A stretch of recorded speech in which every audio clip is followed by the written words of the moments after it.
அனைவருக்கும் என் அன்பின் வணக்கம். நான் உங்கள் நெல்லை அன்புடன் ஆனந்தி.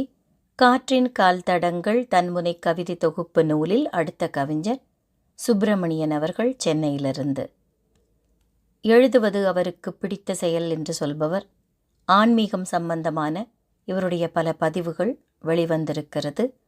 அழகு தமிழ் ஆன்மீக கதைகள் என்கிற புத்தகம் ஒன்று வெளியாகி உள்ளது. இவரின் புது கவிதைகள் பல்வேறு காலகட்டங்களில் பல புத்தகங்களில் வெளியாகியிருக்கிறது. இவருடைய கவிதையிலிருந்து ஒன்று உங்களுக்காக.